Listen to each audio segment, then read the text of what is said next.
When police entered an apartment in Bradenton, Florida, they found a scene that defied belief. A 30-year-old man, lifeless in bed. And sitting calmly nearby was the person who confessed to killing him, his 87-year-old grandmother. She didn't run. She didn't deny it. Instead, she told investigators she had done it out of love, claiming it was the only way to protect him. But was this an act of mercy, or the ultimate betrayal? Tonight, we unravel the disturbing story of Joel Parks, and the grandmother who became his killer.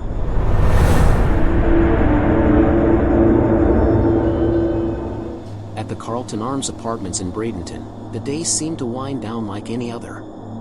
The hum of air conditioners filled the still evening air, a familiar chorus in the heat of late September 2019. For neighbors, it was just another quiet weekend. But behind the door of one modest unit, a chilling story was unfolding, one that would soon leave a family shattered and a community stunned.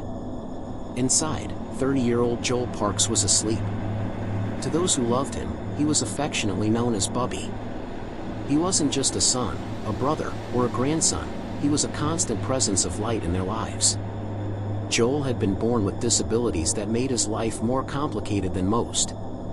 He needed assistance in ways many people take for granted, but to his family, that never defined him. He was cherished, cared for, and, in many ways, protected. During the week, Joel lived in a group home where he received professional support, but on weekends he stayed with his grandmother, Lillian Parks.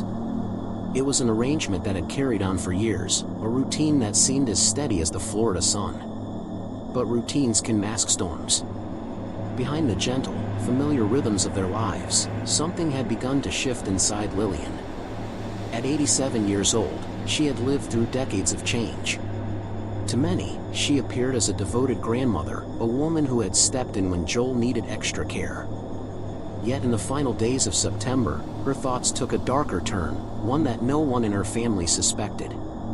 The night Joel returned to her apartment should have been like any other. The simple comfort of family time. The safety of being with someone who had raised him. But as the hours passed, an eerie silence lingered in the air. Joel remained asleep far longer than usual. To anyone on the outside, nothing seemed wrong. The world went on, unaware of the weight building inside that apartment. It was Joel's sister, Yvonne, who would step into the nightmare first. When she arrived and saw her brother lying motionless, she knew immediately that something was wrong. At first, she tried to convince herself that he was just sleeping in late, maybe exhausted from the week. But as she drew closer, her hope began to crumble. Joel wasn't stirring. His chest wasn't rising and falling. The apartment, so familiar to her, suddenly felt suffocating. "Grams," she said, her voice catching, "it doesn't look like he's breathing." The reply she received froze her in place. "Because he's not." The words came calmly, almost matter of fact. They didn't belong in a moment like this, not from the lips of the woman who had promised to care for Joel. But they were real, and once spoken, they could never be taken back.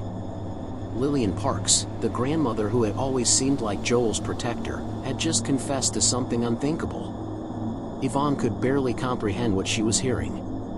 Her grandmother went further, murmuring something that cut even deeper. "I'm doing us both in, we're going together." To Yvonne, it was as though time had collapsed. Her mind scrambled to make sense of what was happening, but the truth was already there in front of her. Joel was gone. And his grandmother was the one responsible. The call to authorities brought Bradenton police racing to the Carlton Arms apartment complex. The responding officers walked into a scene they weren't expecting: an elderly woman in her late 80s, calm, almost resigned, and a young man's body that showed no signs of struggle, no violence in the traditional sense. It was a crime cloaked in stillness. As investigators began asking questions, Lillian admitted what she had done. She had given Joel an overdose, enough to stop his heart. And she didn't deny it, didn't try to run or hide. Instead, she offered them her reasoning, one that struck investigators and later the public as both chilling and heartbreaking. She claimed she believed she was going to die soon. Her health was failing, her body weakening. And in her mind, that left Joel alone in a world she didn't believe would care for him the way she could. Her explanation painted a picture of desperation twisted into a decision no one could justify. Lillian said she didn't trust anyone else to look after Joel, not even his own mother. She insisted that her grandson needed her, that without her, he would be abandoned. And so, in her words, she made the choice to end his life before her own ended. But when Joel's family heard her explanation, their grief turned into something more complicated. His mother, Tasha Fretz, rejected the claim that she had been estranged from her son. She had never abandoned him, she insisted. If Lillian had simply asked, Tasha would have taken Joel in and cared for him. That option had always been there. Tasha's words cut through the narrative Lillian was trying to construct, a reminder that Joel's life was not hers to take, not hers to decide. Yvonne echoed that pain. "She took my brother for no reason," she told reporters, her voice heavy with anger and grief. There were plenty of people who could have helped. There were other options. The idea that Joel's death had been preventable haunted them. To the family, it wasn't the act of a desperate woman protecting her grandson, it was a betrayal by the very person entrusted with his care. Authorities charged Lillian with second-degree murder. Yet the image of an elderly woman in handcuffs raised complicated emotions in the public. Some saw her as a frail woman who had made a tragic, misguided choice. Others saw her as a killer who had robbed Joel of his life. Both perspectives carried weight, but for Joel's family, there was no ambiguity.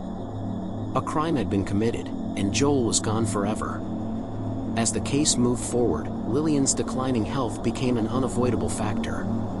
Judges faced the unusual decision of how to handle someone so old, so frail, accused of such a serious crime. Instead of being kept in a traditional jail setting, she was placed in a nursing home while awaiting the next steps of her case. It was a decision that drew criticism from some who believed justice was being softened by sympathy for her age. For others, it was simply a recognition of reality, an acknowledgement that time itself would likely decide her fate before the court could. Still, for Joel's loved ones, none of it changed the fact that he was gone. A young man whose disabilities made him vulnerable, but whose spirit brought joy to those around him, was silenced not by illness, not by accident, but by the person he should have trusted most. In the days that followed, Joel's story spread beyond Bradenton. News outlets and podcasts picked up the case, each retelling layering the same unsettling truth. An elderly grandmother had killed her disabled grandson, claiming it was out of love, while his family cried out that it was nothing more than selfishness and betrayal. And yet, even as the facts of the case became public, questions lingered. What had really gone through Lillian's mind in those final moments before she gave Joel that fatal overdose? Was it truly fear that drove her, or something darker?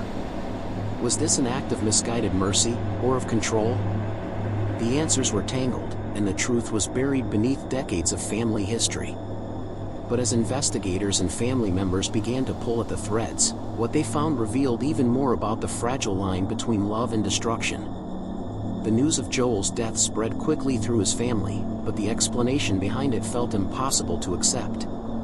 How could anyone, especially a grandmother, rationalize ending the life of someone so vulnerable? The Parks family gathered in disbelief, their sorrow quickly boiling into anger. They knew Joel as a man who brought light, who overcame challenges daily with quiet strength. He hadn't deserved this. For his mother, Tasha, the grief carried a sharp edge. She rejected the story Lillian told police, that Joel's family couldn't be trusted to care for him. To Tasha, that version of events was not only untrue, it was cruel. "I was not estranged from my son," she told reporters firmly. She had loved him, had always been ready to take him in. If Lillian had only asked, Joel could have come to live with her. There had been other options, better options. Her words left no room for doubt. But the reality was that Lillian had never reached out. Instead, she made the decision on her own, without warning, without discussion. To Tasha, that decision robbed her of her son forever. It was not mercy. It was murder. Joel's sister, Yvonne, carried her own burden. She was the one who had walked into the apartment, expecting to find her brother resting, only to discover the horror that had unfolded while she was away. In interviews, she could barely contain her tears as she remembered that night. "She took my brother for no reason," she said, her voice trembling. "There were plenty of people who could have helped. There were other options." Her words became a haunting refrain, echoing through every conversation about Joel's death. Other options. The family's pain wasn't just about losing him, it was about the way he had been taken. The act felt unnecessary, cruel, and above all, irreversible. For investigators, the case was as strange as it was tragic. Rarely did they encounter suspects so willing to confess, especially in such blunt and unapologetic terms. Lillian told them she believed she didn't have long to live. She feared that once she was gone, Joel would be abandoned, left without the care he needed. And so, she claimed, she had made the choice to take him with her. To some, her words sounded like desperation. To others, like control. Whatever her motive, the law was clear. An intentional act had been carried out. A life had been taken. And so, despite her advanced age, despite her frailty, Lillian Parks was charged with second-degree murder. When the news broke, it sparked outrage across the community. The image of an 87-year-old woman accused of killing her disabled grandson shocked people who read the headlines. It was a case that seemed to challenge the imagination. How could the protector become the perpetrator? As the case moved forward, questions piled up. Would a woman of her age even survive the legal process? Should her health and age influence how the justice system handled her? And more importantly, did her reasoning, her fear that no one else could care for Joel, carry any weight in the eyes of the law? The judge assigned to the case had to make decisions that went beyond standard procedure. Lillian's health was already failing. Keeping her in a traditional jail cell seemed both impractical and potentially dangerous. Instead, the court ordered her to remain in a nursing home while awaiting further proceedings. It was a decision that left the public divided. Some argued it was a humane choice, recognizing the reality of her age. Others saw it as unfair, a kind of leniency that wouldn't have been offered to a younger defendant. But for Joel's family, the legal technicalities meant little. Their focus was on the fact that Joel was gone, and their grandmother had admitted to taking him. No court order, no nursing home, could change that truth. In the midst of the legal process, the family's grief continued to unfold in raw, public ways. Joel's story was covered by local and national outlets, turning their pain into headlines. Neighbors who had known him described a man who was quiet, friendly, and deeply loved by those closest to him. For them, it was difficult to imagine how his life could have ended this way. As more details emerged, the weight of what had been lost became clearer. Joel had not been at risk of abandonment. He had not been forgotten. He had a family willing to fight for him, to step in and ensure his life was full and cared for. And that was what made Lillian's decision so devastating. The more the family spoke, the more the public began to see the rift between Lillian's version of events and the truth the family insisted upon. This wasn't a case of a boy with no one left to turn to. This wasn't an act of mercy. To them, it was the ultimate betrayal, disguised as love. Still, questions lingered about Lillian's state of mind. Was she thinking clearly when she carried out her plan? Or had age, isolation, and fear clouded her judgment so severely that she no longer saw the options that were right in front of her? Investigators listened to her words, examined her statements, but the answers weren't simple. At the heart of it all was Joel, a man with a disability, but also a man with a life worth living. His voice was gone, silenced by the one person he should have been able to trust most. And now, the responsibility of telling his story fell to those left behind. The trial ahead promised no easy resolution. Would justice be served when the accused was nearing 90? Could the law truly hold her accountable? And even if it did, would that accountability bring any measure of peace to Joel's grieving family? For now, all they could do was wait. The days stretched on, heavy with absence. Joel's seat at the family table was empty, his laughter missing from their homes. And every time they looked at the woman who had loved him, who had raised him, they saw not safety, but the face of the person who had taken him away. the case was far from over. Each court hearing, each statement from the family, pulled the story deeper into the public eye. And yet, the most haunting part remained hidden in silence, the private thoughts of an 87-year-old grandmother who had chosen to end her grandson's life, and who seemed convinced she had done the right thing. What could drive a woman so far as to believe that killing was an act of care? And what secrets from her past might reveal why she made that fateful choice?